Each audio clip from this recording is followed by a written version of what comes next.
All right, welcome back to Texas A&M Aggies Live, part of the Voice of part of the Voice of College Football Network. Sorry about that. We got a lot to talk about today. Obviously, A&M is coming off of their 31-9 win over Mississippi State in Week 6. This was a game that Aggie fans were on their seats for most of the first half. It was kind of a weird game that, I'm not saying I expected that. I think both of us predicted that this would be a higher scoring matchup, that A&M would kind of run away with it at the end. And they did that. That's the funny thing about it. 24 answer points in the second half. But this was a 7-3 game going into halftime, which was pretty shocking to say the least, given the talent discrepancy on both sides. Mississippi State was dealing with enormous offensive line issues. They were missing 2 of their starting tackles. The interior did not hold up, and A&M just erupted. That defensive line was after Blake Shapen, Mississippi State's quarterback, throughout the night.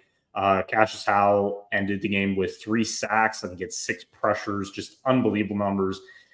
We'll highlight defense first because they were really the stars of this game, in my opinion. And then linebacker Damian Sanford, who we're going to be talking about him for a while. It's going to be very interesting when Scooby Williams does come back, of how Mike Elko is going to continue to use Sanford. Obviously, he's the backup right now, Scooby, but taking him off the field right now is going to be very, very tough. I think he's going to be, even when Scooby is back, I think putting Scooby on kind of a snap count to start to really ease him back in and just letting Sanford just do his thing. He had 9 tackles. I think that he was second with 10 tackles in the game, a sack, first career interception off a deflection. I mean, he was all over the field, Cameron. Yeah. He was all over the field. It was insane, man. It was, I mean, I thought I was watching the Wrecking Crew at that point. These guys are living up. Yeah. Sorry about that. I'm just going to finish. They are living up to the potential, and they're living up to what we saw the week prior, which, look, I'm a little surprised by that, because sometimes we see these in-game and got like, okay, they had a really, really good elite showing against Auburn, whose offense has really been touch and go, right? Okay, well, that's understandable. But then you're going against a more explosive offense in the Bulldogs. And outside of, they scored 9 points, but one was off a touchdown at the end of the game, which really didn't matter except for people betting on the game. And it was against one of the fastest receivers in college football, Brennan Thompson. And I think that was the first time Des Bricks got beat all season. So there's not much you can do when a wide receiver who runs basically a lasered 4-2. It just happens. And at this point in the game, I don't think you and I, if I remember our predictions last week, we both thought that Mississippi State was going to be scoring up in the 20s. Mm-hmm. At least in this kind of game, because we had seen their previous game film against Tennessee and what they took them to overtime with. I don't think you and I even projected that this could be another one of those games where this A&M defense, who like you said, is missing Bryce Anderson and Scooby Williams, to kind of perform at this level again, not only at this level, but kind of excel at what they've done in the past couple of weeks against Auburn and Mississippi State. Now, the big tail of the tape right now, I really do think, is that third down defense. Yes. So in the past 2 weeks, I think there have been a total of 23 total third downs. A&M's only let up 1 of those third downs for a conversion. That's just insane. Those are numbers you don't see at all. Even across the entire nation, it's just insane to see that stat where you have 2 running backs in Mississippi State who, on that first drive, we were kind of seeing that tempo offense. We really have seen Mississippi State run for the past 2 years under Levy. They were moving the ball effectively down the middle, like cutting up the defense up towards the middle, and the Aggies made a great third down stop in the red zone, which forced Mississippi State to kick their 3 points in that first half.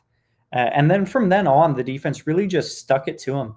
Like, plain and simple, they just stuck it to him. That offensive line that you mentioned was banged up. Levy had to kind of shift around a couple of offensive linemen. And at the end of the day, Cassius Howell really just had his day. He's now, I believe, tied or is second in all of FBS in sacks now, which is a very, very cool thing to see now. Because you had all these questions coming into the offseason of you lose Nick Skirton, you lose Shamar Stewart, you lose Shamar Turner, all these guys on the defensive line. And where could this pass rush be now that those studs had left? Cassius Howell has really taken the momentum and all of the preseason, PFF grades and all the talk that how could A&M adjust after losing those type of people. He's really taken it by storm and been this leader on the defensive line for A&M. Yeah, and that's the thing. It's we knew, and we had really pumped up, I think, every writer, us at Aggies Wire, I would say, guys like Carter Carrolls, Tony Catalina, everybody at the Eagle, all of us really did not inflate, but really point out that Cassius Howell, his production last season, even with Skirton and Shamar Stewart in the lineup, was one of the best pass rushers, maybe the best pass rusher on the team. So, I mean, we understood that getting into a more significant role entering this season, how he shined in the preseason, just everything about him, right? He's got the NFL attributes. He's got the speed. He's got a pass rush arsenal. He's got a litany of moves. And he's one of those guys that really you can line him up in twists and stunts and just thrive because of his athleticism, which was the case against a weaker offensive line. And, I mean, he was all over the place. I mean, I don't think there was a snap outside of maybe a handful where Blake Shapen wasn't running for his life. And I think, and one of my writers at Aggies Wire, Dylan Flippo, is a Mississippi State graduate. He was very ill during the weekend. I felt really bad for him, but he kind of made the joke. He's like, they really whooped our butts. And Shapen just he didn't have any time, like, at all, outside of, I would say like 5 maybe snaps total that I can remember that were clean pockets where he could really go through his progressions and get a pass off. And they had, and like you said, and we're going to get to the offense pretty quickly after this, but the 3 points that they got, which outside of that late touchdown really were meaningless. This was a 0-0 game. Mississippi State was driving the field, running the ball at will. All of us were kind of like, okay, what's going on here? This kind of looks like week 1 A&M defense where Robert Henry kind of ran over. And then that third down stop, that fourth down stop, or the third down stop, completely changed everything. Granted, A&M only scored 7 points, but they annihilated Mississippi State their onward. It was, if this is the type of defensive effort they're going to get every week, then A&M is a national champion contender. That's the thing, right? This isn't hyperbole anymore. This isn't, maybe they'll sneak into the college football playoff.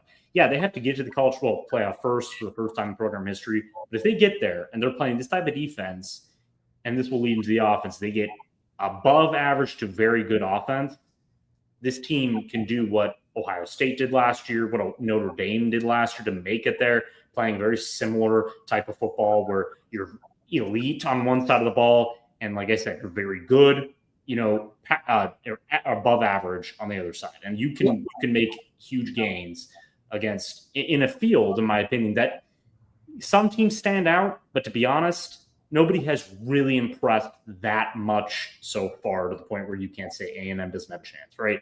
At least in the SEC. In the SEC, for sure. Yeah. I would say nationally, Ohio State, Oregon, not Penn State, that's for sure. And, you've got your upper echelon of teams that Notre Dame is still one of them, even though A&M beat Notre Dame. Just in the SEC right now, Georgia hasn't impressed that much. Alabama is starting to kind of rise a little bit after a couple big wins. LSU, who A&M will face on the road, isn't as daunting as we thought they'd be. So that's why when you get a win like this, and you do in the fashion you did, was 24 unanswered points, shutting down Mississippi State's attack completely, where they were one-dimensional throughout the rest of the night. You start to really think ahead, and that makes it easier to point out the issues, which will lead into the offense. And I really want your take on this one because I have my own, but we could probably disagree on this. Marcel Reed was, I guess, the weak link of the game, which I don't want to say weak link. But I know, but I mean, in a game where they were so good in the second half, I guess he was the weakest link. I guess because of the indecision and the indecisive nature of his I guess field vision, where he wasn't really looking in the high percentage areas. He was really taking a lot of deep shots. He was trying to get that home run early. Now, granted, he did. I mean, perfect pass to Casey Concepcion, who fought. You can't say enough about that kid. Just fought his way into the end zone. It was a highlight-worthy play. His completion percentage downfield was not great, and I think he just took too many of those where I could see a lot of other people, especially in the press box, could see Mario Craver was open, Terry Bussey was open on a lot of those crossers, kind of mesh type of routes.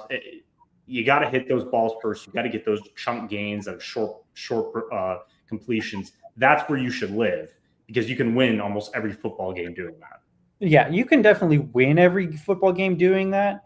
But in this game against Mississippi State, what I saw was that those things that were this offseason we didn't see at all last year, because last year we saw Marcel Reed that was basically just like, if I see the open field, I'm going to take off running. This year it's been more of the A&M staff and Colin Klein trying to make him more of a pocket presence, so that in the case that he does have open fields, he can also hit those wide open wide receivers downfield like Casey Concepcion and Mario Craver, not to mention Ashton Bethel-Roman and Terry Bussey down the field. So what they're doing now is you're seeing kind of the fruits of that labor from this whole offseason, tailoring the offense around Marcel Reed. And he's still hesitating a couple of times in that pocket on those deep balls, which is causing him to overthrow, whether that is not fully letting his feet set, whether that is trying to balance too much with his throwing arm, trying to overcorrect himself, when he really just needs to take a 5-step drop back and let it fly out, almost underthrow the wide receiver a bit and let the wide receiver make the play on the ball. But in terms of what you said being the weakest link, I do think that maybe it was more of a negative asset in the first half. Yeah. Apart from that, I think that deeper throw to the sideline, which I saw Reed make a lot of great plays from sideline to sideline. Mm-hmm. I think that's probably where I was most impressed, is he would hit his wide receivers on these breaking balls to the sideline on these comeback routes, like that KC touchdown, where as soon as he hit that one to KC and it scored, I think it did spark something in him, as well as probably Mike Elko ripping into them at halftime. Mm-hmm. Just kind of, hey, let's settle down. Let's make sure you are able to fully go through your progressions and hit your guys. We saw a great play to Terry Bussey, who got eaten by the turf monster on one of his plays. We saw a great run out of the pocket on the right side to an open Mario Craver, kind of making the defender whether to take a bite on whether Reed was going to run or not. Mm-hmm. And Mario Craver got tripped up at the 1-yard line. So all those pieces are there for Reed to excel. I don't think he's hit that final step of his development yet. Definitely not in that game against Mississippi State. But we're going to preview Florida coming up. So in your mind, what are those steps?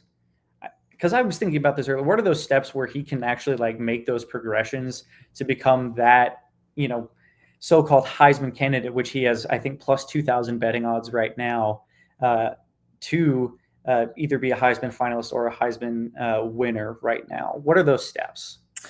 Yeah, so going back to when I was really into scouting and stuff like that, I think it was on the show. I think you know that O-line is really my specialty. Defensive line, really the trench play and stuff like that. So I could talk all day about those guys and what they would need to do to get better at, whether it's footwork or whether it's hand placement, all that kind of stuff. With quarterbacks, as we can see with the Monday night game last night, that's actually a great example that Trevor Lawrence, who is obviously Jacksonville's quarterback, did not have a great game, right? Overall, like in the pocket, made some bad decisions, looked really uneasy. Now, granted, he had a rushing touchdown, but at the end, when they needed it, when they were down a touchdown, when they were down a score, needed a touchdown to win, that former 5-star number 1 overall pick threw 2 or 3 of the best passes I've seen all season in the NFL. Sometimes the light bulb just goes off when it matters most in games. Marcel Reed is one of those quarterbacks. I would say he's shown that already, where he can, when the game is on the line, he needs to make a play like we saw against Notre Dame. He's as accurate as ever, He's making perfect decisions, whether it's to make a play with his legs to get the first down, or just get that short gain to move the stick to stop the clock, especially in 2-minute drill. So in that aspect, I don't have, there's nothing about Marcel Reed that I'm worried about. I think that if they didn't have Marcel Reed this season, they would not be 5-0. I think that they can attribute a lot of his skill set and his ability and his chemistry with this new wide receiver core is the reason why they're undefeated still and why they won on Saturday night, because I can point out to the best throws I've seen from him all year. Obviously, there's the dart to Casey Concepcion we mentioned for the 34-yard score. That was first touchdown. After half, the throw that he made to Casey in the end zone, he threw it high enough where Casey could get it over the defender. That is a pro type of ball. It is, yes. For people who understand how to scout quarterbacks and really understand the type of throws you need to make to put it in place for your receiver to make a play, you're not, you don't hit the bread basket all the time. That depends on where you're trying to hit it. But sometimes you have to throw it a little higher. For Casey, they know that even though he's not the tallest wide receiver, he's extremely athletic.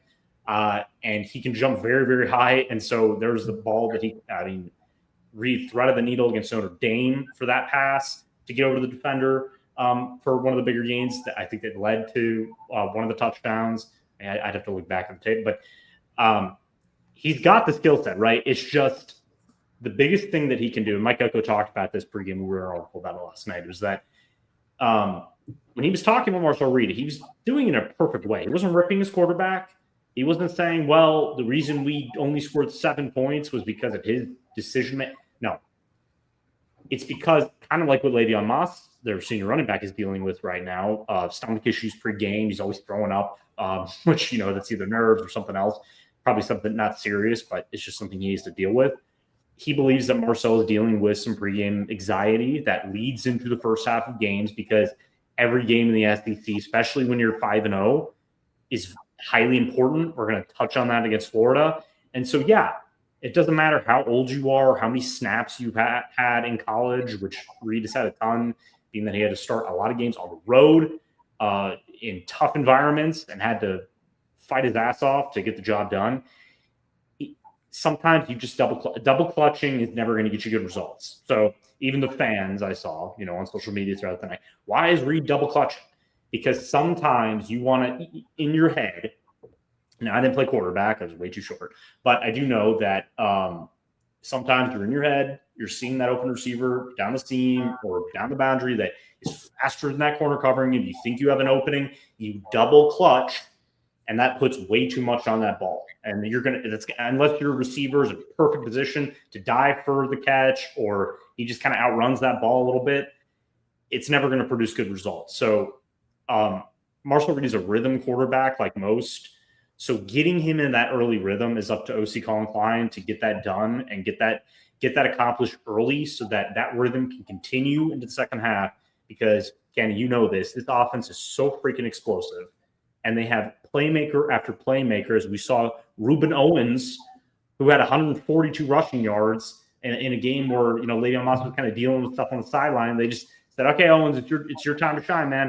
142 yards. I think it was almost 7 yards per carry. He was tearing up. He was destroying. And that's my point, right? You've got weapons everywhere. So this is an easy thing to solve, is that, yes, those anxieties are always going to come. People get nervous. I get nervous all the time before something big. Before, in the past, we used to be going on shows or podcasts or stuff. I'd get a little nerves that would actually help, because I'd be really focused, right, to get through it. I used to do that with tests, all that. We all deal with that stuff, especially playing football, and you're a little nervous. In this college landscape, you're going to get blamed for everything as the quarterback. So, sometimes maybe that's in the back of his head. Like, I got to do well because we need to win this game, and I don't want to get, social media back. I don't know. I mean, I don't know what he's thinking. Probably not that. But we've already seen him when he's in tempo, when he is his footwork is solid. He's not double clutching. And we saw that a lot last year with lesser talent at wide receiver. Now he's got the dudes to get it done. But again, this is up to Colin Klein to calm his quarterback down, to focus on the middle of the field and those short chunk gains that are, you got Casey Concepcion and Mario Craver that can get yards after the catch, almost every catch, and utilize that first, and the deep game will open up. We saw the throw he had to Terry Bussey for the touchdown against Utah State. He's got the ability. He's got the touch. I see a lot of people, he has no touch. He can't do it. How do you know? Because he's shown it before. So he's got it. It's just not unlocked yet, okay, on a consistent basis. But I will say I've watched a lot of quarterbacks, a lot of NFL draft picks, not complete deep balls at a high percentage this year. Some do it better than others. But I'm going to be honest, it's not just Marcel Reed not doing it well. So I personally believe, and I'm talking a little long here, but I personally believe that with more games and especially when they play on the road for 3 straight weeks after this Florida game, he's going to have to be locked in because you make those mistakes on the road, that opposing defense is going to eat it up, and they're going to take full advantage of it. So, and he knows that, right? He knows that from last year. And so this is up to the coaching staff, and I think Oko really was spot on about it. Look, this is him, but this is also us to get him ready and get him confident to get back into that routine that we've seen all season. Because he's still, even after that half, what did he do in the second half? 2 touchdowns, 1 rushing. He made a fantastic run to get the first down, juking out one of the Mississippi State defenders. This is one of the best quarterbacks in the country. And I know it was a hyperbole saying it's not. He is, and we all know it. It's just he needs to be a little more consistent, and he needs to avoid taking those early shots unless he's in rhythm, and he's gonna make those. That's great, right? But if the high percentage throw is there, make the high percentage throw. Yeah, 100%. I wanted to show a little love to one of the unsung heroes during the game, and Demetrius Crownover. Who supported an 86.3 PFF grade overall and was just lights out on that offensive line. I know you guys at Aggies Wire wrote a whole cover piece about the whole PFF grades that the Aggies had in that game. So if you are interested in seeing those, go check out Cameron's and his guys' articles over at Aggies Wire for their entire showcase of PFF. And I think we'll kind of end it with this. Speaking of another reputable source, PFS, Pro Football, PFSN College ranked their top offensive lines, and A&M was number 1 with like a 90, I think like a 97.4 like efficiency grade. So, and if you watch the film, that's maybe why people are a little frustrated because Marcel Reed had all day to throw. I mean, there was one, I think it was the throw to Mario Craver. It was that chunk throw that he got tackled. He got tackled up by the legs. I think this was for his 7-yard touchdown, I believe. But I mean, it was a thing of beauty. The O-line is just shifting with Marcel. And if he's going to get that type of blocking, and we're going to get into that with Florida in a minute, this is why I believe that, if Marcel starts just improves in all these areas, this is one of the best teams in the country, and this is a team that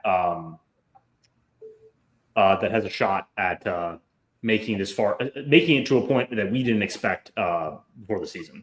So yeah, they definitely do. Yeah, and I mean, we didn't. Again, this is crazy to say because I didn't think we were going to be in this zone. I before the season, I thought they were going to lose to Notre Dame. I thought that we'd be talking about a 1-loss team that was going to be checked.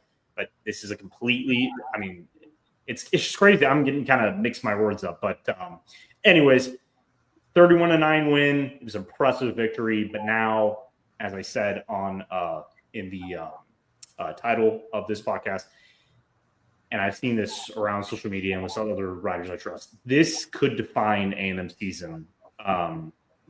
This game against Florida Gators. First, let's preview the Gators in their previous win over Texas. I mean, they hosted the Longhorns for the first time ever in Gainesville. So they won pretty convincingly, even though the score would have it as a 1-possession game in 29-21. This is a game where the offense really kind of stepped up for the Florida Gators. In what we've seen so far this season is the Billy Napier and his offense hasn't really shown their stuff. And maybe it's partly because DJ Lagway hasn't fully been this quarterback that we all thought. And I know, Cameron, you and I were still very, very high on DJ Lagway going into the season. He hasn't been all as advertised yet.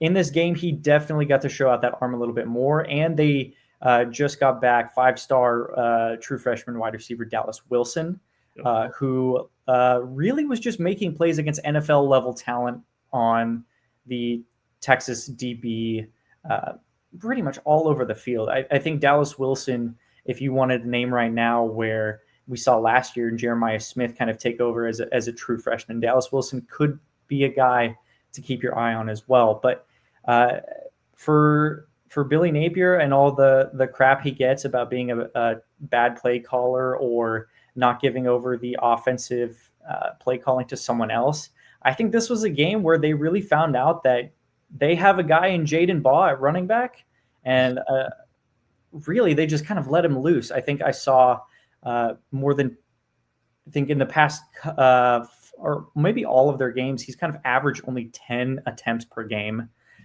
which is a gross misuse of his talents at running back. I think Jaden Baugh is a bowling ball when he gets downhill, and he was averaging over 5 yards a carry on those 10 attempts. So they really got to let him loose in this game. So kudos to Billy Napier's offense. I think that was the main point of what I saw and what could be something for the Aggies to look out for first. Yeah, it's going to be a big challenge. That was a terrible intro to this. Sorry about that. But yeah, what I mean is when it comes down to it, we didn't know what Florida was going to be coming into this game. I think we both said at the end of last week's show that if they do beat Texas, and they did beat them by a sizable margin, this would be a completely different game. And I truly believe that based on Florida's defense, based on Dallas Wilson coming back, he looked fantastic. He looked unguardable. It was, uncoverable. I guess he can say unguardable. It's not basketball, but still, the fact that they got this guy back, and all of a sudden their offense opens up, like you said, Jaden Baugh was grossly misused, and he is an NFL back. He looked like a future NFL running back. This is a 3-star recruit, by the way, so incredible coaching in that aspect. Got to give Napier credit there. But there are parts of me that feel that Florida could end up winning this game if A&M plays the way they did in the first half against Mississippi State. And I think a lot of fans who were either at that game or watching the game from home feel the same way, because Florida now is not only fighting for their head coach to keep his job, because as we do know, that in locker rooms, they're always fighting for their head coach. It's not, they don't agree with the media that wants them fired, and some of the fan base that wants them fired. They're always going to fight for their coach, right? This is the guy who recruited them, has developed them, has been there for them. So this is now a 2-3 Florida team. This is not a contender for the playoffs. This is a team that's trying to probably get to 8-4 at the least and salvage another season to keep it so he can keep his job, and that they can have higher hopes next season, knowing that you have Lagway and Baugh and Dallas Wilson and probably another good offensive line back. And so maybe you can just look ahead and think, okay, well, let's just get through the season with a Band-Aid on, and if we get a win in Kyle Field, that's going to help him keep his position even more so. But could it be that? I'll say this, and we're going to get, I think the main fear is Florida's defense, which you can get into kind of the numbers here, but I don't think Florida's offense is just going to roll in here and do the same thing they did against the Texas Longhorns. I do not believe that. I think that A&M's defense is going to be well prepared with the film this week, knowing that, okay, I don't think Texas was really that prepared for Dallas Wilson at all, because he juked out a couple of Texas's very solid cornerbacks. I mean, Kobe Black, still a young player, but still a very good player. And it's kind of embarrassing to watch if you're a Texas fan. I'm going to be honest, because this defense coming in was supposed to be one of the best, not maybe the best in the country, and a freshman made him look like a joke throughout the game. And I'm not going to say Lagway had like a perfect game. So there were some questionable balls through an interception. Just he's not somebody, if I am the defense, I'm really that scared of. But if you don't get the same type of pressure you did against Blake Shapen, giving him time and a confident DJ Lagway could kill you through the air. And this is a Florida offensive line that going into the season and still now has been fairly good in playing together. Especially now, I think they have one of the best interior offensive linemen in Bryson Slaughter. that I've seen. He just kind of mauls people up front. But if I can offer a kind of a stat that just pops when it comes up in terms of matchups, you know what? Florida right now is, converting, or in the nation where they rank in third down conversion percentage. They're is 122nd. Yeah. Or 112th. It's like 112, 114th. Yeah. A&M's 112. I think that's going to keep going up. Right now, it's equally bad, and right now A&M is top 5 in the nation in third down conversions allowed. Yes. So that kind of that's what I mean, right? That's what I mean. That pops up right now. It's glaring me in the face at, could this be another week where it was like Auburn and it was just a slugfest? Yeah. Minus the penalties, but could this be another week where both of these defenses show up? Because I do want to credit Florida's defense, and I'm going to steal a little bit from Cube Show. Cole Kubelik does a great job over at SEC Network, but he said, and I'm going to quote him, that this Florida defense has fun on the field, and they play together. So that's what we've seen from this Texas A&M defense as well. They've had fun, and they have been able to put together a resume that just shows that they are elite now. It's going to be strength against strength. I mean, their defensive line is formidable. They've got a very good cornerback rotation. They've got Cormani McLean is one of the better quarterbacks in the country who, like we said, it's going to be very interesting who he chooses to guard if they try to bracket either Casey Concepcion or Mario Craver. Talking about stats and talking about where the rankings are, A&M is one of the best explosive offenses in the country. I think they are 16th in the country in explosive plays. Florida is 109th. It really does look like the Auburn game right now, right? And I'm not going to say that DJ Lagway is light years ahead of Jackson Arlen either. Like in recruiting, both 5-star prospects, both underwhelming so far in their career. I think DJ Lagway has had his moments, kind of like Jackson. I mean, he's had more moments than Jackson Arnold. I'll give him that. But he has not lived up to that immense hype. And, we talk about Arch Manning and the rest of them have it. And I want to be honest, it's really tough to do that when everybody anoints you as like the future number 1 overall pick. It's got to be a lot of pressure on you. And we did see when he didn't have his number 1 option in Dallas Wilson, he looked pedestrian. He had like 67 yards passing against Miami in a game that if they did have Dallas Wilson, they would have won that game because they were in it till the very end until Miami kind of ran away with it in the fourth quarter. So that's why this game is so dangerous, right? It's A&M's offensive line needs to hold up once again against the best defensive line they're going to face outside of Auburn, I would say. I mean, they had one of the better run defenses. But yeah, this is going to be up to Marcel Reed to make big passes and get chunk gains and be efficient. And the biggest thing is penalties, right? We didn't mention that at the beginning of the show because I think it's just we're expecting them now. But A&M had 9 penalties against Mississippi State, which is the reason why they went at halftime up 7-3 instead of up 21-3. You know what I mean? It's like, and Mike Elko, I think he's sick of talking about it because the answer is discipline. The answer is focus.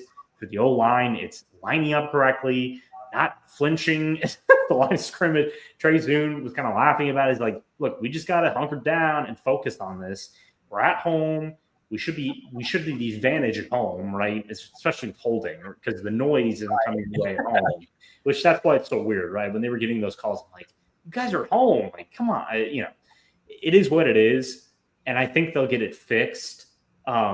But in this game, you really can't have a ton of penalties. You cannot go backwards because if it is like Auburn and Dallas Wilson gets this explosive play in the passing game and they score and you're down 10-7 going into half and then they get the ball back, it's just not great, right? Because it doesn't matter how good you are on paper. When momentum is there and it swings the other way, you could end up leaving Kyle Field losing 20-14 or 20. I mean, that's the thing, right? But if A&M lives up to that potential and they do the same and they avoid those penalties, I could see this easily being a 35-20 24 or 21 type of game. Because maybe It could runs be away. one of those games where we thought last week was with Mississippi State. Just Even run though away. we saw the line of minus 16, we thought it was way too big of a number. Apparently, Vegas knew something we didn't.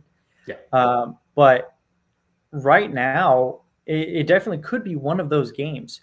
But are we kind of projecting that? We don't know yet. We're gonna kind of talk about it and then make our educated guesses right now. Florida will be without. I know a guy that they would love to have back right now in defensive tackle Caleb Banks, who underwent surgery, and I think cornerback Aaron Gates had a shoulder surgery as well. Mm-hmm. But I mean, that's a big interior defensive line loss that they've had. Whether or not it'll be kind of a big factor in this game against A&M, I don't know yet. We saw the emergence of Reuben Owens going for as many yards as he did on over 7 yards a carry. And it could be something where if they kind of get this rushing attack down again, it just opens up those easy plays for Marcel to kind of hit those high point throws like he did Casey over the top. Yeah. And so it really is going to be a game centered around Marcel Reed's accuracy and if this run game can get going. Because I already know that if A&M has anything close to a balanced offense, they're nearly impossible to stop. Because I wasn't shocked by the 24 consecutive points in the second half because things just looked much better. Marcel Reed was much more comfortable in the pocket. They were making their passes. He was making his passes. They were running the ball efficiently. They were rotating in guys. They were rotating in the O-line at one point just to get, more pushed and get fresh bodies in there. They've got this offense down to a T. It's just about starting off well, and it's about getting explosive plays early to make a dent, to get that 7 to 10 point lead going to half, and then hopefully dominating in the second because you are a better team than Florida. Okay? They're 2-3 for a reason. They lost to South Florida at home. They got killed by Miami on the road outside of it was a pretty close game at that point. And I'm not going to say that their win over Texas was like the turning point. We don't know that yet. The turning point would be if they came into Kyle Field and dominated A&M. Then we go, oh, wow, okay, so something's turned.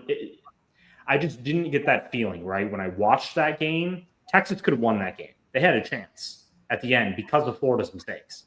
So this was more of we're 1-3. Texas just isn't as good as we thought they were. That's just the truth. The Texas fans will tell you that. They're just not as elite as we thought.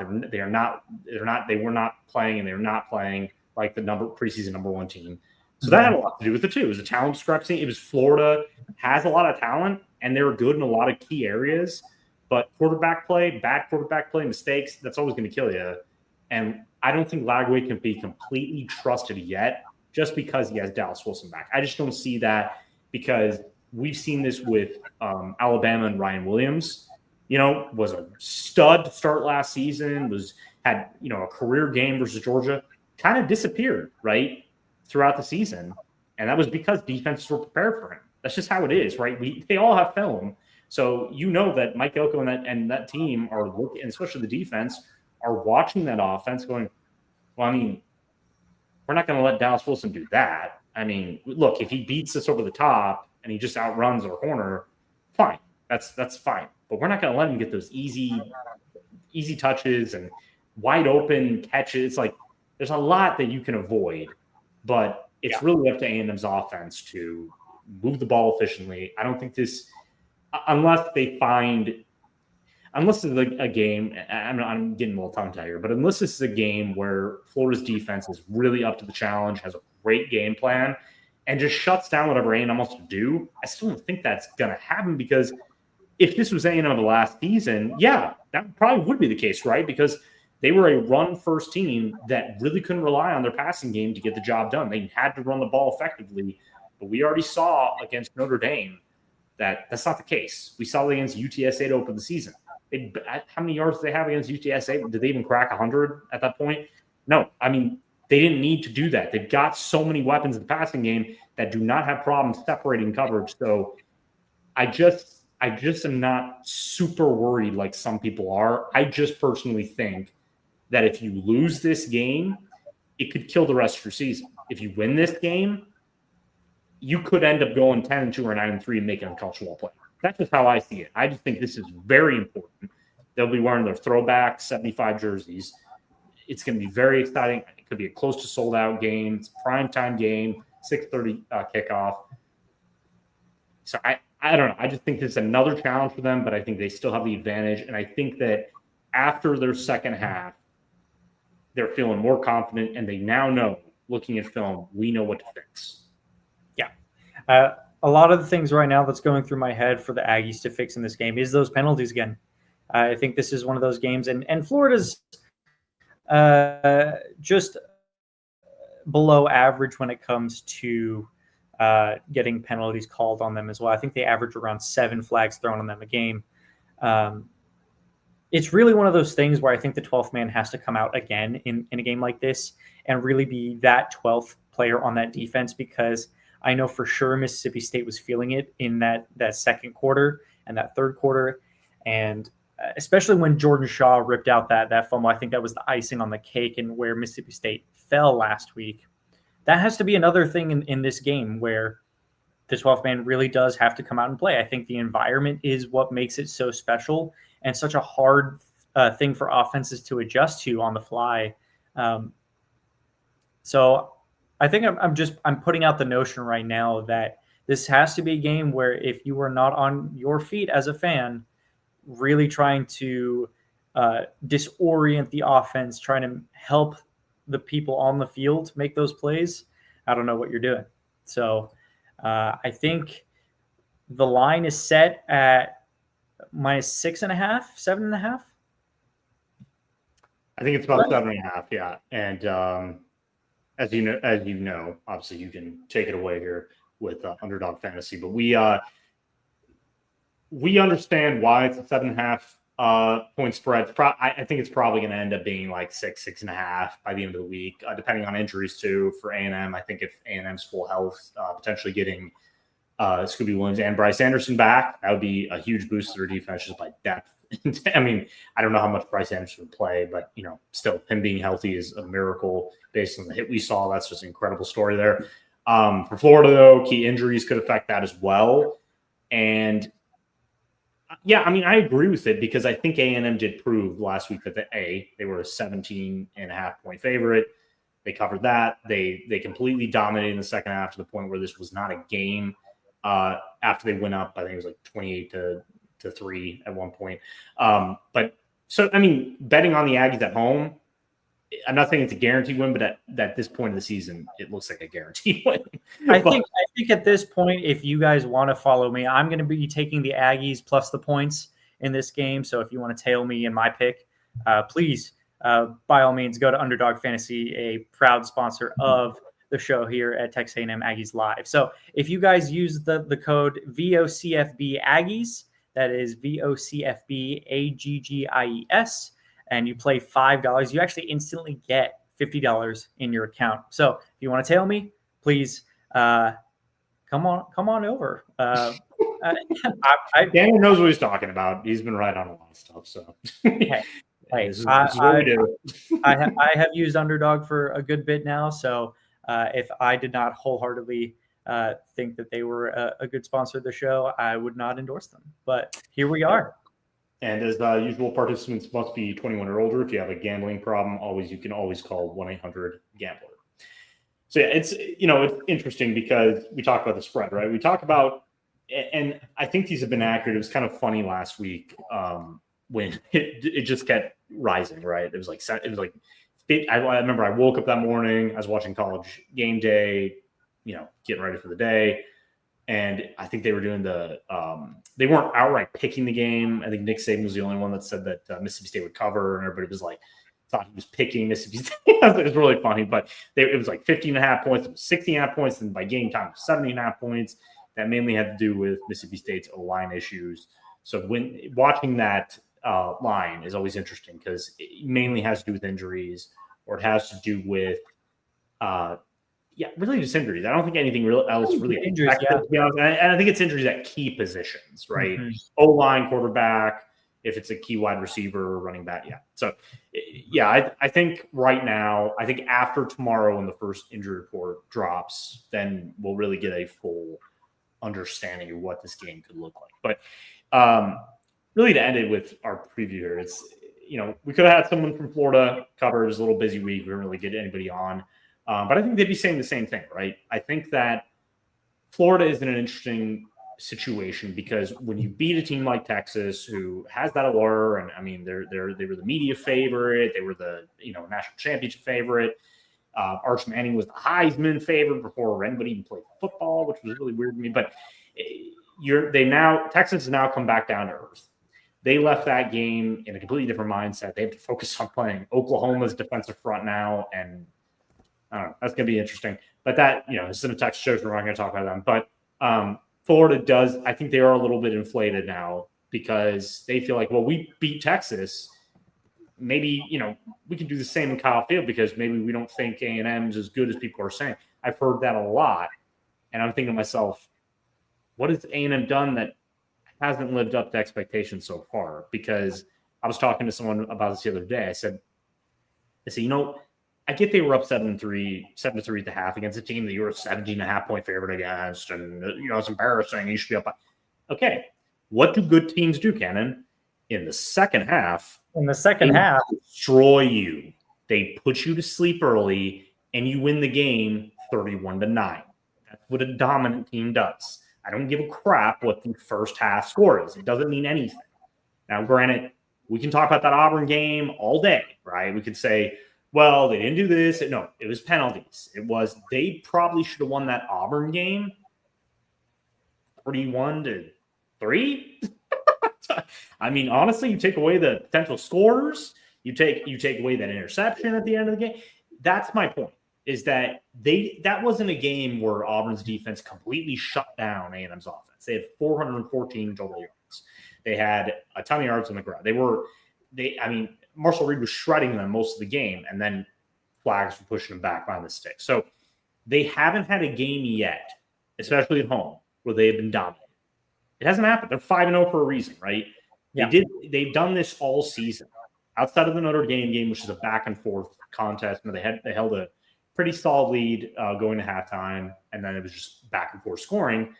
But again, that was a prime time road game. They are most likely going to have a game like that either against LSU or against Missouri going into the season because they're not playing home. It might be a high scoring contest because that's just how these games go. But I think that it just comes down to what we discussed, is that if you can control the trenches, if your O-line continues to live up to the hype, they have looked fantastic all season long outside of the penalty issues. But listening to Trey Zoom today, listening to Mike Elko, I think this is going to be fixed.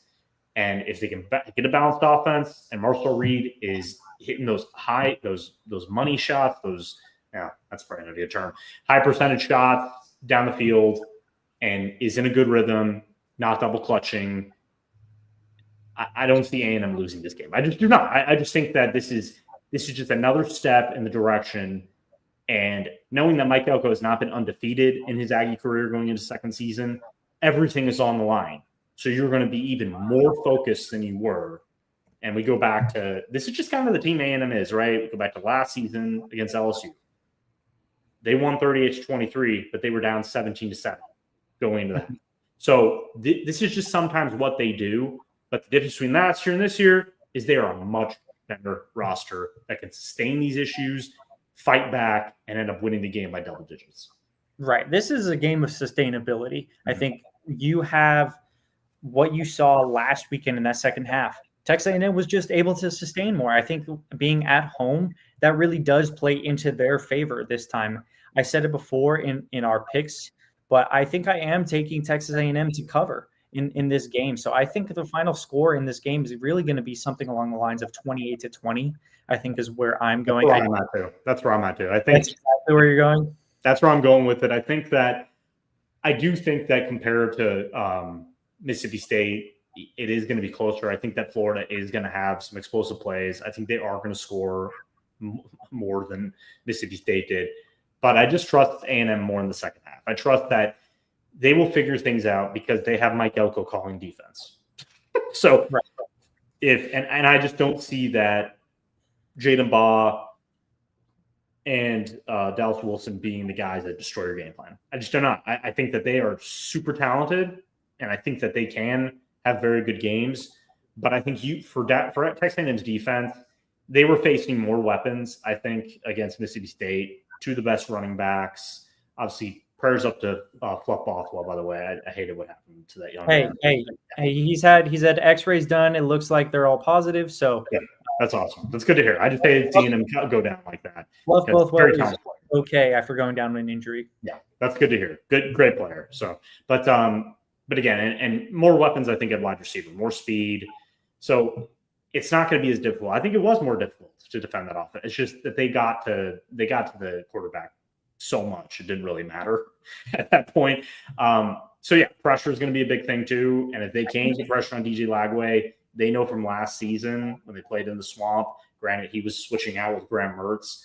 A&M's defensive line that is performing better than last year's. I hate to say that, it just is.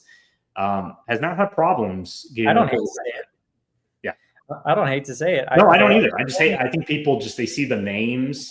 And again, that's not really anything against Ix Gordon and Shamar Stewart because they're probably going to be better NFL players. We've seen it a lot than they were in their first and only season. Well, Gordon's only season with A&M. It just happens. It's sometimes a scheme thing. It's sometimes how they're being used. But I think that the collection of athleticism and veteran leadership and guys like Albert Regis and DJ Hicks stepping up and Tyler Odietum being so impactful now, that just helps everybody collapse the pocket consistently.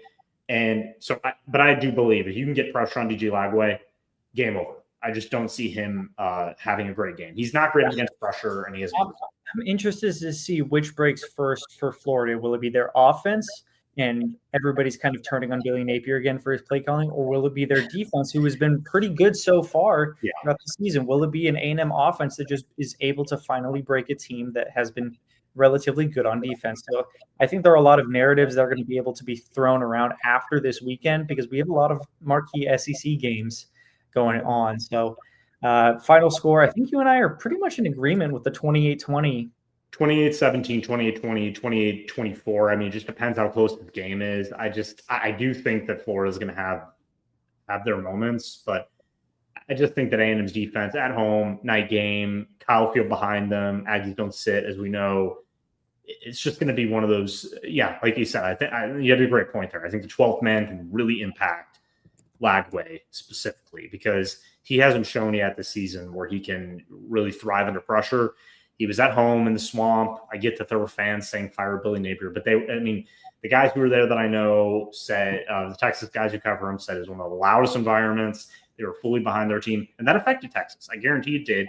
Well, now you're in Kyle Field, so you're not going to have a lot of fans there. I'm going to be honest. So no, you're not going to have a lot of Florida fans at Kyle Field. It's not going to happen. I just don't. Yeah, Florida fans travel. There's a lot. They're everywhere. I get it. It's a very good school, but no, it's not going to be the case. So 12th man, I think they know you need to make an impact in that game. So be loud. But I would say that. That's pretty much our final score. So do you want to end the show off with a little bit of recruiting coverage from this past week, and maybe that's important. Maybe a view ahead for this next week as well. Yeah, because I think we're getting a lot of news, a lot of predictions coming back, so you can go off of it. I mean, I think the one guy we can mention is the number 3 ranked running back in the 27 class. Yeah, let's start out with a guy that was on campus this past week. From what I had heard, he was either choosing between attending a Texas A&M's game or Houston's game. So A&M was actually able to have him on campus. And you see him on the screen now that our friends over at Rivals, especially one of our guys in Aggies Today, Jackson Calloway, who works over there. A&M has received a new prediction for Landon Williams-Callis. He's widely considered to be the number 1 running back on Texas A&M's board. This is a guy that I believe the other night just went off for 6 touchdowns and has eclipsed over 5,000 yards in his high school career, and he's still only a junior. So this is a very, very big this is big news coming out of A&M from this past weekend. Now, there's a lot of things to go, but this is always something fun to look at, especially when A&M is on a roll. So, yeah. And I mean, it's not a surprise that these elite running backs are considering A&M based on what they're seeing right now, based on what they're seeing in Colin Klein's offense. Trooper Taylor is one of the best recruiters in the country, bar none, one of the better coaches. And this is just one of these things where A&M is always going to thrive in recruiting with, right now, defensive line, linebackers becoming a thing. Damian Sanford surely is helping in that regard with the way he's playing right now with recruits, especially certain commits like Tent King and others who were at the game just said, man, that defense was flying around the field. Like, they are just impressed. I mean, that's the thing about recruits, right?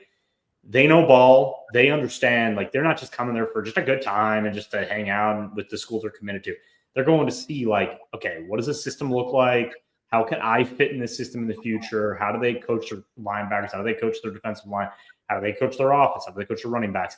Specifically, if you are a running back, and I'm such a highly productive running back like Callis is, you see the way they're rotating. You saw how Ruben Owens played in the backup as a backup when Le'Veon Moss was on the bench. If you have this type of O-line, talents like this are going to thrive in that system. I mean, if there's even a slight hole, guys like that are going to burst through. They have elite agility. You look at guys like in the 26th class, KJ Edwards, Jonathan Hatton, these are elite talents. I mean, when KJ Edwards shut down his recruitment, that was a bigger news. I wasn't getting a ton of coverage, I would say, outside of Aggie circles and stuff like that. I mean, we did an article on it. I thought maybe they'd even do more, but getting a guy like that who Texas was salivating over and hated losing him. Granted, they did get one of their other running backs to, I guess, solve that problem, put a Band-Aid over it. But he, KJ Edwards visited LSU. LSU made him the number one priority in this class, and he chose A&M. I mean, and that's a big deal, right? Because LSU has a history. Yeah, LSU has a history developing elite running backs, and certainly they could throw some NIL money his way. But he just sees a better future with A&M. And I'm going to be honest, I don't blame him with what watching this season. I'm not saying LSU doesn't have a good future, but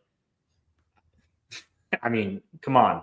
Let's just say it just makes a lot more sense to me. It just does. So when I saw some of these predictions, I wasn't surprised. I just knew, and I think we've been hearing rumblings that this was going to be a huge month for them on the 2027 trip. Yeah, absolutely.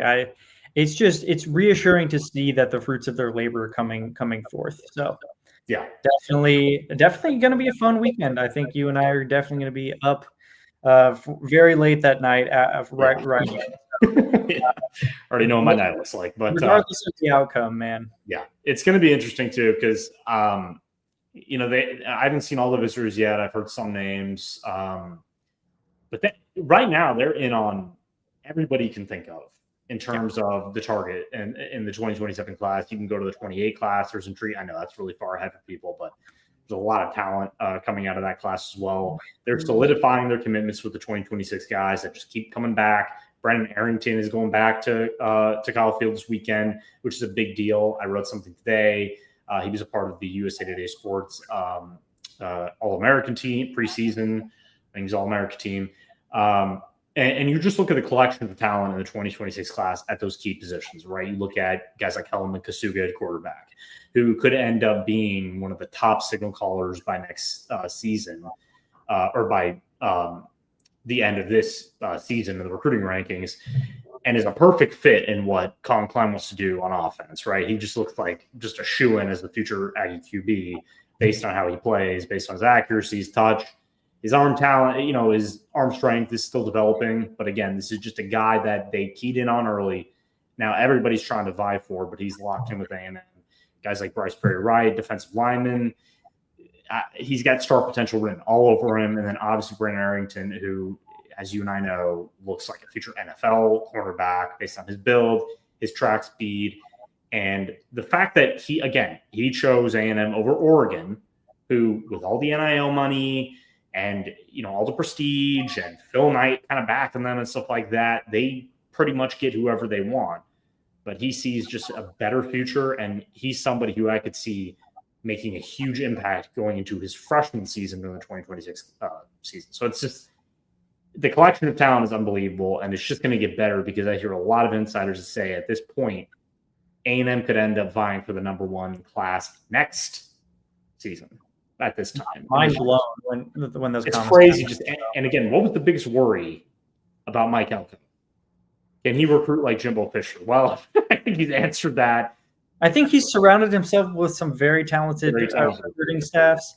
So I think kudos go out to that entire staff. I know they work diligently night and day and do not get much sleep. So I guess we'll end the show off on that. So yeah, I mean, really, it's, this is what happens during football season, right? And as we get closer going into next month, which will be pretty much almost halfway through the season, even more so, we will start talking about more basketball stuff. Obviously, there's, I think SEC Media Days are next week. I think it's on October 15th. So I think we're going to hear from Mackenzie Mbako and Pop Isaacs, which is going to be great because it's the first time we're going to really hear about their decision to transfer to A&M. I think it's going to be very interesting because I think we heard a little bit, obviously, when it's basketball offseason, when you get commits, it's fantastic. But really going through like Pop Isaac's commitment after the Houston thing and, how A&M is just kind of there to give him the opportunity for his last year. These are two of the most important players on that roster. It's going to be really fun to listen to Bucky McMillan really go into his offense and what I really want to hear on that end is like, because, you hear the media and their opinion on what's going on, but like how much this team is gelling right now, because that's going to be fascinating to me. Like, because I think that's the key, right? Is that Mackenzie's going to miss first month, right? First couple weeks of the season, which is fine. That's why they got the depth. That's why they got the guys they did. But how guys like Zach Clements, for example, is looking like all those kind of unsung guys that were the first Jakari Lang, guys like that, who were the first commits for McMillan. Like, how are they looking? What are their roles going to be? Like, who's vying for the 6-man spot? Like, stuff like that. I think it's going to be very, very interesting because I'm going to be honest, like, we're all football, right? That's everything, right? Especially during the season, so we're locked in. But every time there's a basketball story or something, I get that little tinge, like that little tinge of excitement. Like, okay, this is going to be fun because this new regime isn't just some new coach. It's speed, it's scoring, it's pretty much everything A&M fans are not used to watching basketball under Buzz Williams. And I think that's very, very exciting. So we will discuss more of that, especially if we get some great quotes and stuff like that. But yeah, so end the show. Obviously, we're both picking A&M to win. I think we're both in that area of 28 points score for A&M, maybe 20, 24 for Florida. I think it is going to be a close game. But I also could see this game where A&M just kind of dominates in the second half. I mean, we could get that too. It just depends on A&M starts and how they finish. That sounds very basic, but that's just how they've been throughout the season. And I think that's why when I read kind of national media takes on A&M, they do see them as a playoff team and they see them as a national championship contender because they're dominating when they have to and they're winning in different ways. And I think that's so important compared to Texas, which I hate using them as examples, not because we're A&M or we're crapping on Texas, but they were a team that we did think was going to be more balanced. We thought that defense was going to be great and that Archman in the offense would be good enough. Well, now it's kind of like it's jumbled. So for them, this is a huge game for A&M against Florida, but for Texas, I mean, I'm very excited for that one to really see, is Texas really that bad? Are they worse than we thought? Or was that just a bump in the road and going against an Oklahoma team where we don't know if John Mateer is going to play a quarterback? That's been a whole thing. So, because, going back to all these games this weekend, there's a lot. I mean, Missouri playing Alabama is a big one. I think that is this weekend, right? Sleepy 11 a.m. kickoff. So. Yeah. Ooh, that's dangerous. That's dangerous. Oh, man, that's going to be fun. I always love the Red River rivalry. I love watching it. So that's going to be fun. We got a packed weekend. Like I said, we're going to be up late. You and I will be texting throughout the night probably, as usual. So yeah, that's going to be a fun time. But anyways, you can follow me at Cameron Honesty on X. You can follow Cannon at Torres Cannon. You can always follow my work at Aggies Wire. I'm the lead writer over there at USA Today Sports. And Cannon, tell the people about your Yeah, you could follow me over at on Patreon at Bell Tower Intel, covering all your recruiting, football, and basketball needs. So as always, guys, also please remember, please like, share, subscribe, share to other people because we are trying to grow this show. Trying to grow there, yeah. So he's please, 100% right. We're doing our best here. We're trying to get you good analysis. We're always trying to try to get great guests when we can. This is two guys who have dedicated my career to covering A&M, and we're passionate. We love what we do, and we're always going to call balls and strikes on this team. And so far, so good, I think. Hey, there's no harm in subscribing. So we're always going to come over, and we're always coming over every Tuesday. So, yeah, and I'll always be cutting off Cannon as usual. It's okay. It's okay. No, that's one thing that just it's always going to happen. Okay. All right, guys. See you next Tuesday. We will be reviewing the Florida win or loss then, and then we will be previewing A&M's the road game against the Arkansas Razorbacks, which is surely going to be weird.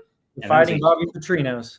But I will say this, and we didn't mention it on the show, that is a 2:30 kickoff, and I'm very thankful that is a 2:30 kickoff, not just for A&M's sake, but for my sake as a writer covering this game. I can get done at the end of the day instead of staying up till 1:30 in the morning, which is always great. I guarantee every beat writer in America can back me up on that. But yeah, so we'll see you guys. Gig 'em as always, and we'll see you next week.